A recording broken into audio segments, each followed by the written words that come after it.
Hello, all footy fans. Welcome to the very first ever episode of the Wild Doggies Fan podcast. If you do like this video, please hit the like button, subscribe, turn on post notifications so you stay up to date with all future videos.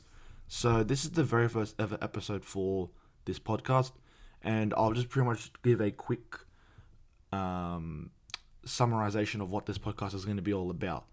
This podcast is going to cover all NRL topics, including tips, predictions, news stories, injuries, team lists, just all the traditional footy podcast stuff. And I've always wanted to do podcasting, so this is a very big step for me. And I really do hope everyone listening to this does end up enjoying this video, because I will try and make more of this content as much as I can. Now that we got through all that, sappy stuff, let's begin this podcast by first looking back at round 19. So the first game on Thursday night was Dolphins and Rabbitohs. Dolphins beat Souths 36-28. And look, I think this was a really enticing game. I enjoyed the way the tries were scored. I enjoyed a lot about this game. I think Dolphins were just too good for Souths in the end. Ultimately it did come down to the kicking game of Jermaine Asako. But man, Souths at times looked like they could have actually maybe come back and won this game. Like hell, towards the end, they were scoring tries. It was just their kicks that just weren't doing them justice. Like Tane Mill, man, he could have probably won this game for them if he just, he knew how to pass. But you know what? As a Doggies fan, seeing South Sydney, lose will always bring a smile to my face. And yeah, that's all there really is much about that game. The game I really want to talk about is Friday night's game, the Sharks and Tigers. Sharks demolished the Tigers 58-6 in what was just a brutal game. I feel sorry for Tigers fans. They go through so much, for years. They just keep losing and losing, missing out on finals, winning spoons. Hell, they might get 3 spoons this year. It's insane. And the Sharkies, when their attack is on, they're on. Everyone was writing them off with Nico Hines not being able to play. But the Sharks, they proved people wrong. Everyone thought Nico Hines out for 8 weeks. He's been off his game. He's had his confidence absolutely shot down. And as much as this sounds really slack, it may be a blessing in disguise that, he's injured. Obviously, I never would wish that on any player. I don't want a player to get injured. But, mate, that was their best game in weeks. But, again, it was against the Tigers side. It's a very young, inexperienced team. They're filled with injuries. Players keep getting sin binned. Again, I think there was a stat out there. They have currently 14 sin bins this season. The most ever was by a team, I think, had 18 in one season. So they're getting very close to breaking that record. And, I'm trying to figure out what's going on with the Tigers. But you just can't pinpoint it because there's just so many different things that are just going wrong with them. They're very ill-disciplined at times. It reminds me of a lot of the Dogs were like last year.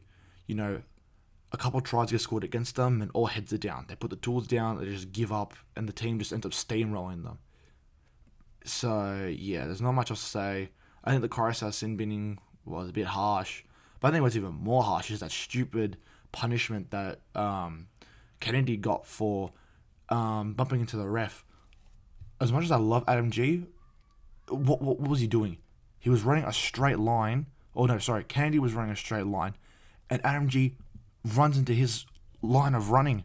Of course they're going to collide. Why is Kennedy getting in trouble for that? I think that's absolutely bullshit.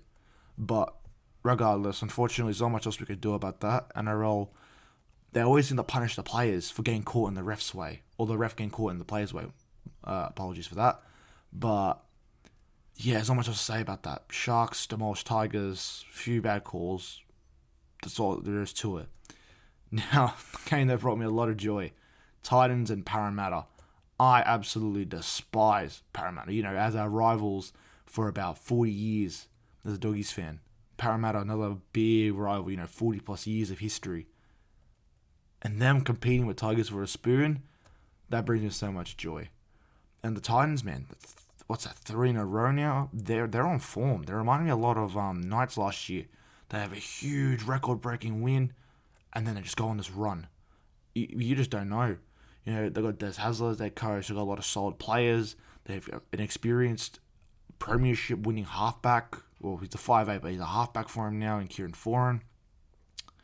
So, yeah, I'm very Very interested to see what the Titans go for the rest of this season.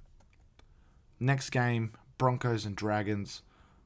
Broncos, man, they've lost 6 games in a row now. I think they haven't won a game in like 60 days. Their last win was in Magic Round. They haven't won a game since. They've had 2 byes and a whole bunch of losses. I don't know what went wrong for Broncos. I'm not even a big fan of them, but man, they have such a high caliber roster, and they just seem to not know how to win anymore. They're just riddled with errors. They're making bad passing choices, and it's just costing them. Like, again, who knows? They might keep losing for a while. And I know Adam Reynolds is a big loss for them. They keep having origin players going in and out of the team, and they have a lot of injuries. But, man, it's just rough watching them play. Now, the other team, the Dragons, they have to be probably one of the most inconsistent teams in the comp this year.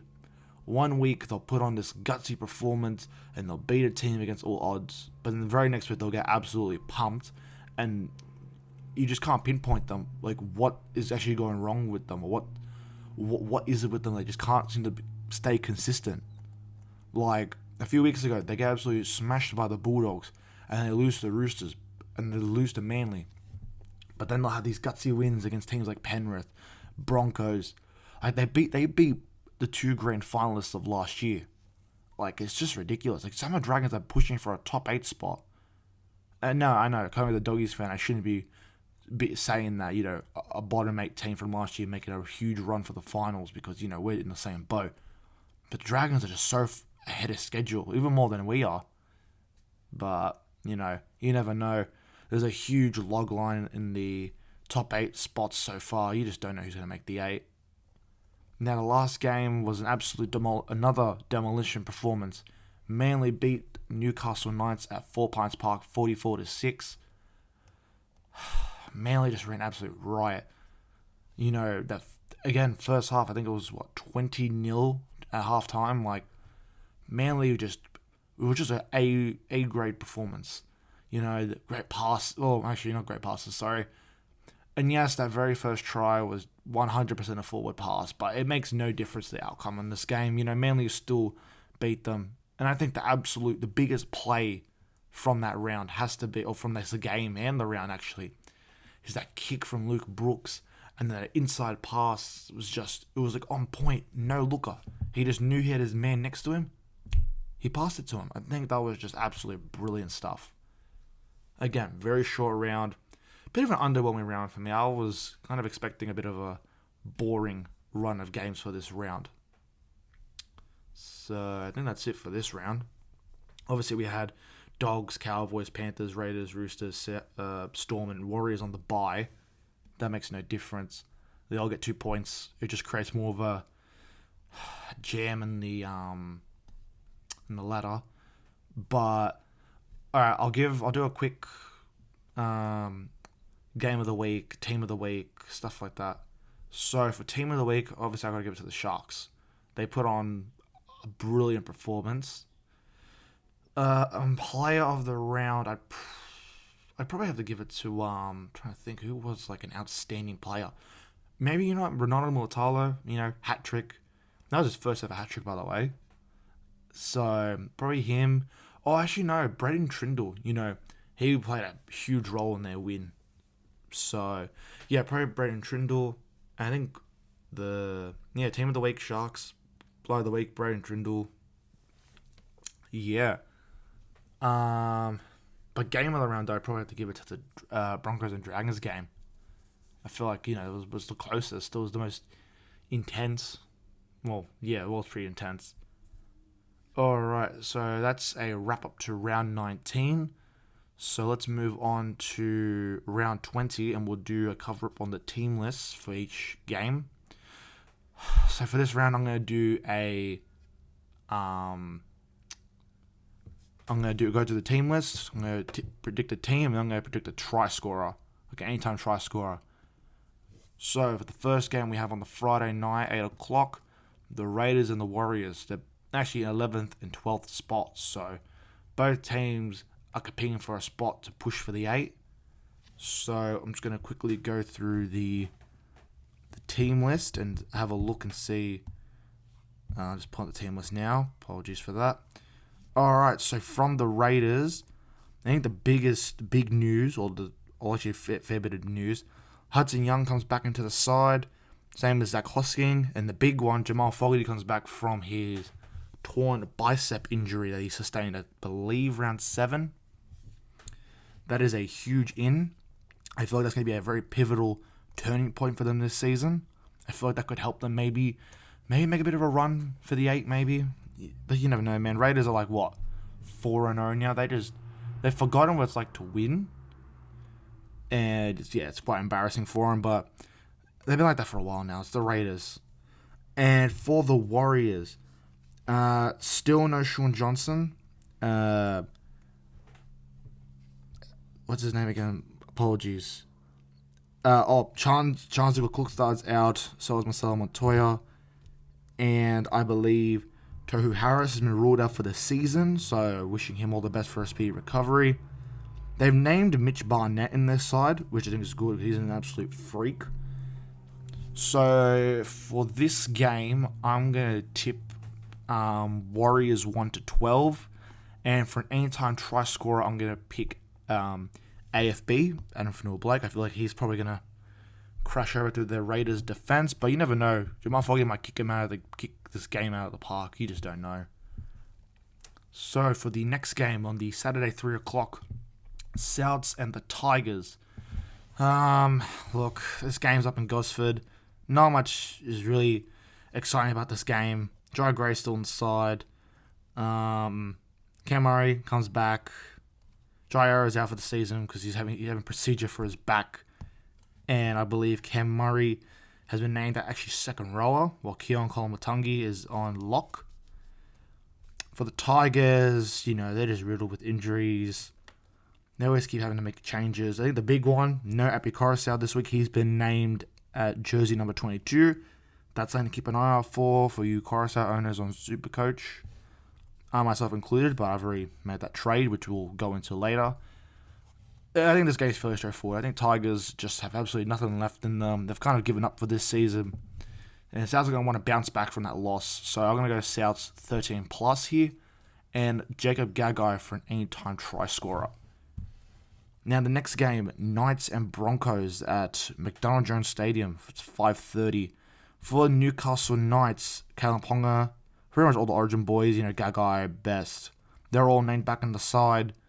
Not much else there to it. Everything else is kind of the same. Things Crosslands at hooker.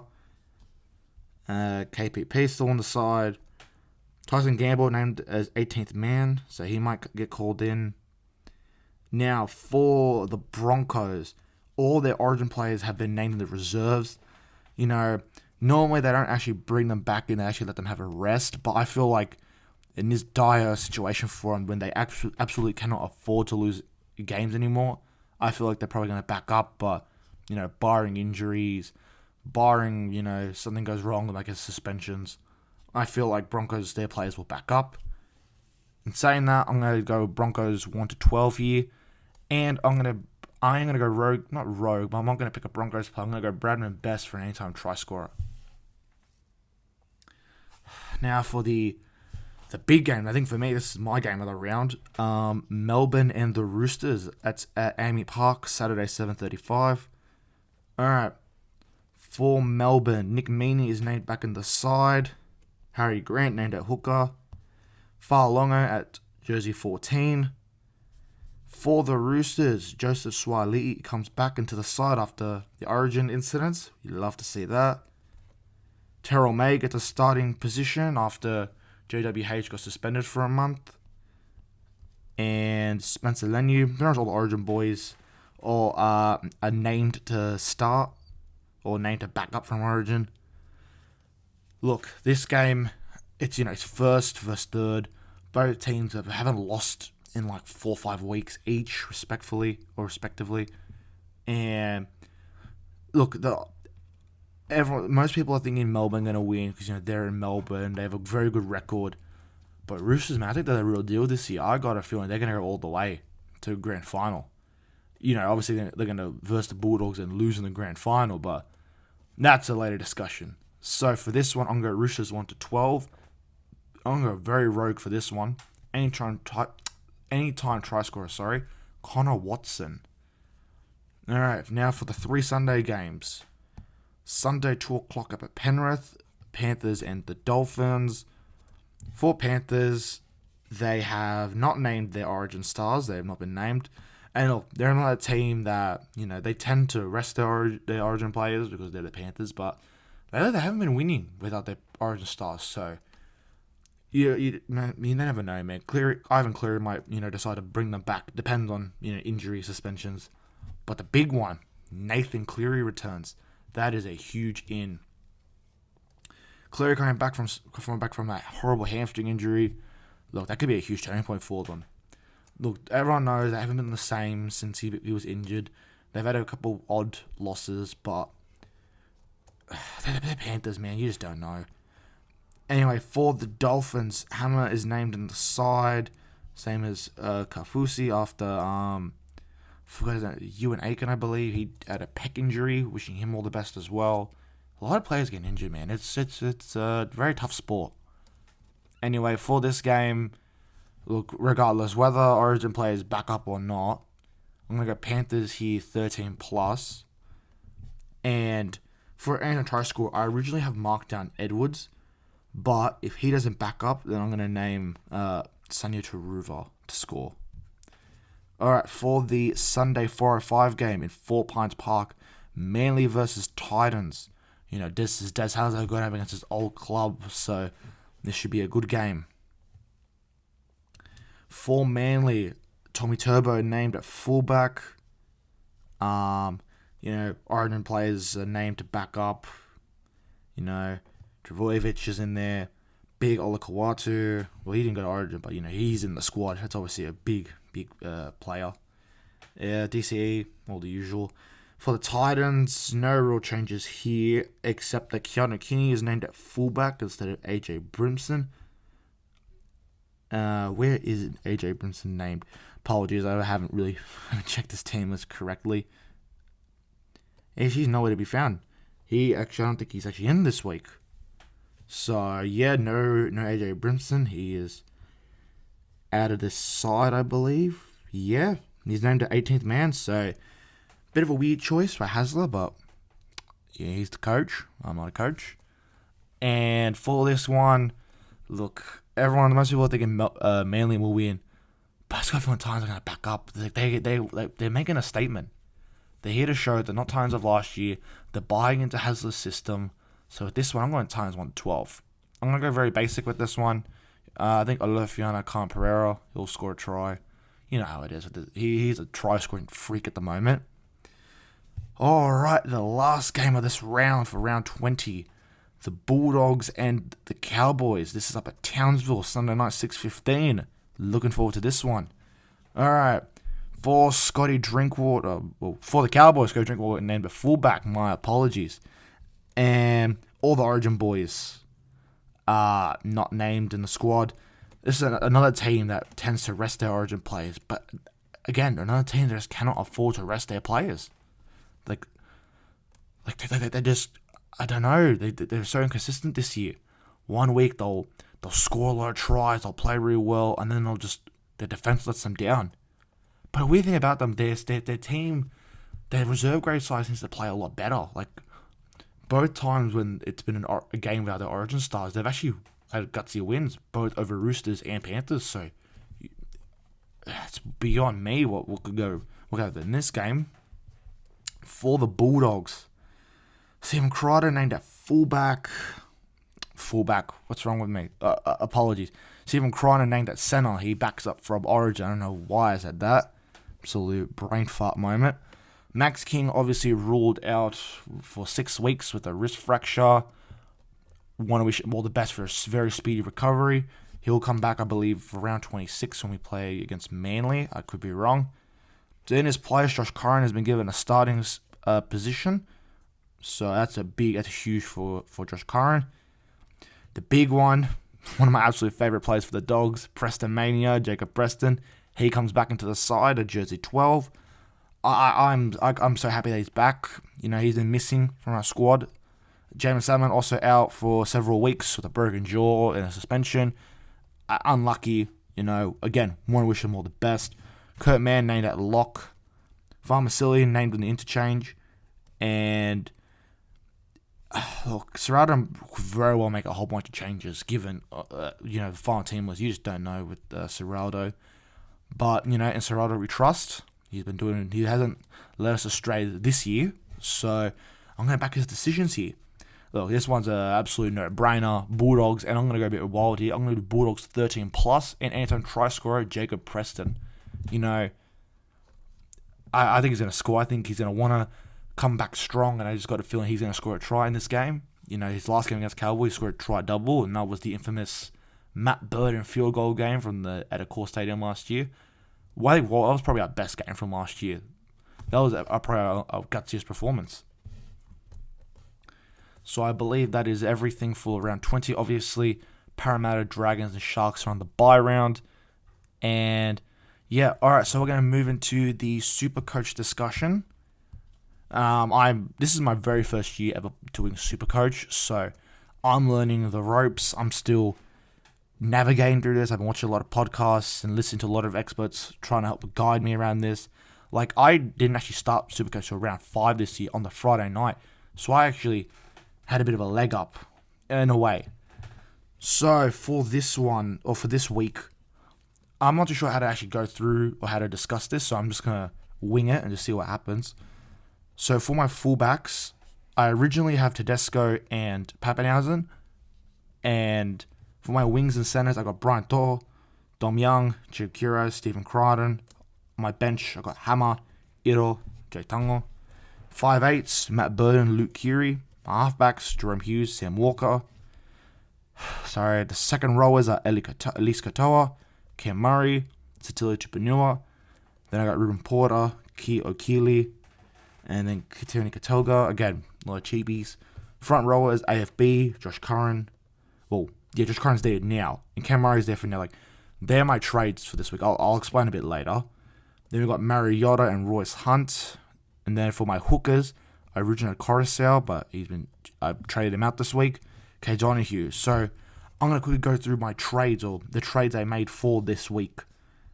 So I decided it was best for the team that I traded out Api Coruscant, Pappenhausen, Max King. Obviously, Coruscant and King have had their injuries. Who knows how long they'll be out for. Or Max King out for 6 weeks. Api Coruscant, who knows. And Pappenhausen, he hasn't been scoring very well lately and he's very injury prone. So I moved on to, instead, I bought in Dylan Edwards, I bought in Cam Murray, and I bought in Connor Watson. And what I've done to get Cam Murray, I moved Josh Curran to the front row, and then I just bought Cam Murray second row. That way, I now have Cam Murray, Connor Watson, and Dylan Edwards. But Connor Watson is a good point scorer, good player. Again, the hooker position was always a hard one for me to pick. It'd either be him or Reece Robson, even Harry Grant. But I feel like Connor Watson's just a good choice. And again, I can always trade him off. I have used my last boost for this. That's it. My last boost was used, and I have 10 trades left. I'm gonna structure out my trades to ensure I have at least 4 going into round 26 and 27.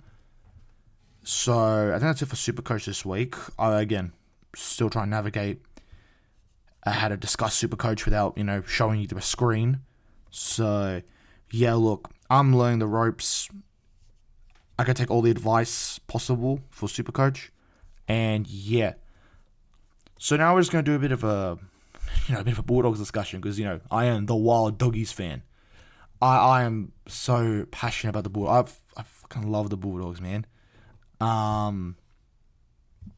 Look, apologies for that. You probably heard my phone. Look, the Bulldogs have impressed me so much this year. Last year was an absolute disappointment of a season. People had a lot of high expectations, and they just didn't live up to them. But this year, they're pushing for a top 4 spot. We're competing with the top teams. We're actually the second best defensive side in the comp. So yeah, and I'm convinced we're going to win the comp this year.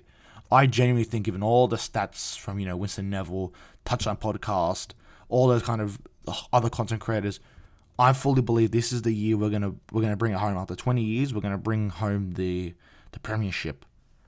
So, if you want to hear more about my thoughts about the Bulldogs, if you want to hear my thoughts as games progress, I suggest you follow me on Instagram at the Wild Doggies Fan. I will, I'll put my page on in the video, and you can have a look at it for yourself. Please consider following, and you'll see my updated posts, because I will be posting quite a lot on there. And I think that's it, really. Well, for injuries, injuries. That's a big topic I wanted to talk about, actually. I read an article recently that, we have accumulated about $3 million of salary in our injuries. Addo-Carr's out for a few more weeks. Drew Hutchison's out for a few weeks. Taff is out for 8 weeks. Two of our juniors have broken arm. A few of them have ankle injuries. We've got some of our players not coming back this season. Max King's out for 6 weeks. All teams across the NRL lately have been under this huge injury cloud. There's all these injuries. Players that just, it's been a very physical game this year. And, again, it's rugby league. What are you going to expect? It's going to be a tough game. But just this year in particular, it's been very, very injury-prone players this year. I don't know if that's the correct wording. You'll have to forgive me for that. But a lot of players getting injured this year. A lot of big players, I should say. But, I think the Bulldogs, we can push forward to these injuries. I think we can hang on. Look, we've had these kind of adversities before, and we're a new side. We can handle them. And yeah, I have full confidence in this side that we can keep pushing forward for a top 4 spot. It's just, I think we need to get our attack sorted out. We are we've been tending to lately to lack in our attack. A lot of hit-ups, a lot of lack of creativity, and we're not able to finish a set. Well, not finish a set, but not able to finish a set. Sorry, that's probably the correct wording. I'll give you an example. At the Warriors game a few weeks back, it's the last couple of minutes, the last minute or so of the game. Kiraz makes a good flick, a good offload, and then I think Wilson got the ball and he makes a run. He makes a crack to the line. He's running. He's about to pass it to Tracy, but he just was unable to pass it correctly, and it got ruled a knock on.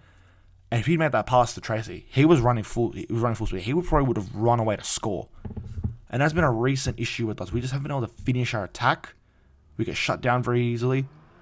And that's what's led to, back-to-back golden points. Thankfully we've had, the GOAT Matt Burden kicking golden field goal, beautiful field goals and golden points. It's been absolute heart stoppers. My heart nearly bloody stopped twice.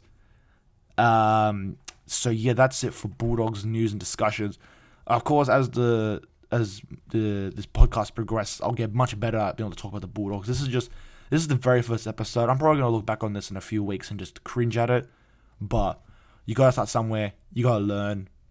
So moving on, I want to cover some NRL news. So on Tuesday night, they announced the 4 Vegas teams. You got Penrith, Sharks, Raiders, and Warriors. All 4 of them will be going to Vegas next year to begin the round for 2025. So I'm going to do a quick discussion on that. I think it's a solid lineup of teams. And the reason why I say that is because it gets to bring in different fan bases. Panthers, obviously, they're the 3-time premiership winners. They're probably the most top quality side going over to Vegas. So I think, them going there is going to be what we should be showing them. We should be showing them our very best. And then the Warriors, we get to bring all of our New Zealand fans. They all get to go to Vegas. I think that's great. And Sharkies, Sharkies are a bit of a, what's the right word? They're a very odd team to kind of send to Vegas, But again, when they're on their A game, they can deliver brilliant performances. So I think them going to Vegas could do us some good. And then we've got the Raiders. Look, I know I'm going to sound like a huge Raiders hater, but I'm just not the biggest fan of them. I think they're a bit of a grubby team. I think sometimes they can just pull off wins that they shouldn't be winning. And overall, Raiders are just not a team I'm not a big fan of. So them going to Vegas, not ideal. And they're very then they can be a really bad team. When they're off, they're off. So, I don't know what's going on with them. I don't know how on earth they're going to Vegas, but that's fine. As long as next time there's Vegas, we have a different lineup of teams, maybe a bit better choices. But every team's going to have a turn of Vegas. It's going to happen eventually. So, that's it for the Vegas stuff. Now the big one for me I want to talk about is the announcement that there's going to be a new Immortal later on this year. I think it sparked a lot of discussion, and I think it's something worth talking about because I've been seeing people say, "Oh, we should give it to Blue Slater. Oh, it should be Cameron Smith, Cooper Cronk, Jonathan Thurston." And look, they're all brilliant players. But do I consider them immortals? No, I think it's way too early. We shouldn't be overlooking, the Darren Lockyers. Even that's a bit early. The Terry Lambs, Peter Sterlings, like the Brady Fittlers, some of those big players from that time. Because could you imagine let's say in August 15th, I believe, they announced that Jonathan Thurston is the new immortal, but we've overlooked all the great players, the icons from the 90s, the 80s.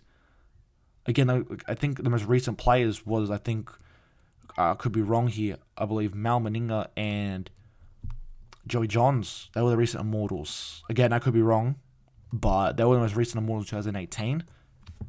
And, people from that time should be selected to be immortals, not the ones that they ended up coaching. I think that's a bit of a slap in the face of the older players, the icons of that time, the players, the greats, the people who look up to, the people that we compare the great players to. So, look, if someone asks me who I think should be the next immortal, I believe it should be Terry Lamb. I think he's the greatest Bulldogs player to ever put on the jersey. He achieves so much for the club. He's an absolute icon. I've had the pleasure of when I was a kid, I got to meet him, have a photo with him. I think he's an absolute hero to me. And I think him being an immortal would be great. But again, they might pick, who knows who they might pick Ken Irvine maybe. They might pick, I don't know who they're going to pick. That's up to the panel, pick the judges. I'm not sure. The criteria, that's their call to make, who they pick for Origin. Not pick for Origin, pick to be an immortal. Again, man, very first episode. Pressure's kind of getting to me. I do apologize. So, now that I've covered that topic, the big one I want to talk about is Origin, the Origin decider happening. It is currently, it's Wednesday, 5 o'clock on a Wednesday afternoon. Origin's happening in a couple hours. I'm so excited. I cannot wait for this game. I don't think we've had a decider this intense in a long time. And there's a lot I want to talk about. I originally wanted to do this video yesterday and then film an Origin video today, but unforeseen circumstances kind of forced me to combine to one video, so I'll keep it brief and very quick. I kind of put a line through New South Wales very early on in this series. I thought after game 1, we're screwed. We're not going to win this series. We're done. We're finished. We're not going to do anything. It's going to be a Queensland sweep. They're going to win the series for a third year in a row, and this could potentially be the beginning of another dynasty. However, game 2, I saw something very different. I saw passion of the players. I saw good kicking game. I saw the intensity. I think what the original plan was for game 1. Again, I think everyone can look back and think that was not game 1's Origin team was not Madge's original plan. I don't think he intended to have Nico Hines at halfback, Swali as a center, Teddy at fullback. A lot of these players, even Jake Trbojevic as captain, I don't think that was his ideal choice for a captain. And then going into game 2, he had a bit more of what he wanted. He got to get Latrell Mitchell, Dylan Edwards, Mitch Moses. He brought in a lot of top grade players. So that and again, game 2 was an absolute demolition from us. We gave it to the Queenslanders. We had them 34-0 halftime. That is the greatest halftime lead of all time. That's topped 40 years of history. We just topped it. And this was a side that everyone put a line through, including myself. So, in a couple hours, when all of New South Wales and all of Queensland are watching this game up at Suncorp, we're watching this game on the television, and we're watching the Blues and the Queenslanders go all out at Suncorp. Who's going to come out on top? It's a tough one. Because on one side, I want to say Blues are going to win. We're gonna win the series. We're going to beat them on home soil. We're going to come home with the shield, and it's going to be a great story. But that might not happen. In all likelihood, Queensland might win this. On their home soil, with all their tens of thousands of Queenslanders going, Queenslander, Queenslander. You just don't. They could very well eviscerate us, or they could very well clutch it and win. Cherry Evans could put in like a game-winning field goal. You just don't. With Queenslanders on their home soil, there's something different up there. Again, it's so intense that for Blues training, they play on the speakers the sound of the stadium, what it will sound like tonight, what it's going to sound like, of just thousands of Maroons just chanting the Queenslander, Queenslander. So it's an intense atmosphere. I myself can't comment too much on it because I myself have never been to a Queensland. I decided up in Queensland. So I'm not too. Again, you can kind of assume how intense and loud it is. Like you can hear on your own TV, like a TV at home, I could hear the Queensland fans going ballistic. But again, enough about Queensland. I can't be giving them all these accolades again. I'm a New South Welshman. I shouldn't be saying this, but I gotta try and not be as biased. I'm very biased on club level for the Bulldogs. So yeah, but I still think there is a big chance, and I'm gonna mark it down as a tip. I think New South Wales are gonna win it tonight. I think it's gonna be a very intense game, but I think our forward pack is so much better than theirs, and I think they're gonna do a lot of the heavy work at the start. I think that first 20 minutes is gonna kind of set the tone.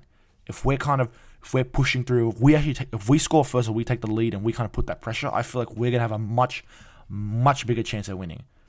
So in saying that, I'm actually gonna mark it down now as a tip. I'm going to go New South Wales 1-12, and for anytime try scorer, I'm going to put. I'm going to sound biased. Actually, I'm going to put 4 for this one because I got 4 players in mind. I think I'm going to score. I'm going to put Bulldogs captain Stephen Crichton, good old critter. I'm going to put Val Holmes because he tends to score well when he's on the winger at Queensland. I'm going to put the Hammer. He has scored in every Origin game he's been a part of. And another New South Welshman I think is going to score is going to be Dylan Edwards. I think he's going to have a big performance tonight. And for my man of the match, I'm going to actually give it to Mitch Moses. As much as I don't like him at club level, I think he's a grub. I think he's a bloody whinger. And he always complains to the ref. Same as Gutho, sorry. But I'm going to give Mitch Moses man of the match. He was so good in game 2. And if he plays a role in us winning this thing, he'll get man of the match and he'll probably get the Wally Lewis medal. So, yeah, I think New South Wales 1-12. Crichton, Holmes, Hammer, Edwards to score a try. Mitch Moses man of the match. And I'm actually, after this podcast, I'm going to go get ready and, cheer on the boys and hopefully we can bring the shield home. Because I don't want to see another 8-year dynasty where Queensland just keep winning and winning and winning and winning. It's just, I don't want to see that anymore. I want to see the Blues win it. Bring home that shield. Again, I think Origin, I used to not be the biggest fan of Origin. I thought it was kind of overrated. I thought, well, who cares? But I started doing more research into it, and I then watched a 22-minute video of Gus Gould's final words. And Origin is just, I think, one of the most absolute pinnacles of footy for this country, of rugby league. Origin is such an important factor. It's two factors. It unites an entire state against another state. I think that's huge. So yeah, that's it for Origin talk. Again, this was a bit of a messy episode. Wasn't exactly how I wanted it to be all planned out. I'm going to be very honest. But it's episode 1. It's the beginning. I don't think most people or most successful podcasters, if you look back at their very first ever episode, I don't think they were as of a high quality as their later episodes are. So obviously with time, as time goes on, I'll get better at this. Probably the audio might be a bit better. Might actually include some graphics. I might sound a bit better sound quality. You just don't know. I might get better at talking because, again, if you can't tell, I'm quite nervous doing this. It's the very first ever episode. But, I got to take that first step. I want to do content creation. I want to take it seriously. And I want to let the whole world know how much of a passionate rugby league supporter I am. So I think that might actually do it for us today. I've covered everything. I did round 19 review. I went through the teams for round 20. I did the tips, Anton try scorers. Very brief Supercoach discussion. I would like to dive into it a bit more next week. We talked about Bulldogs for a bit. Talked about the Immortals, Vegas, Origin, my predictions for Origin. And I think that's it. Go the Blues. Bring home the shield for us. And of course, most importantly, up the Doggies. Alright everyone, thank you for listening. Please like, comment, and subscribe. And also follow me on Instagram at the Wild Doggies Fan. Again, I'll be showing the graphic on the screen for my page. Please give it a follow. I'm actually probably going to be more active on there than I am on YouTube for podcasting. And yeah, that's going to be about it. Have a good one, everyone.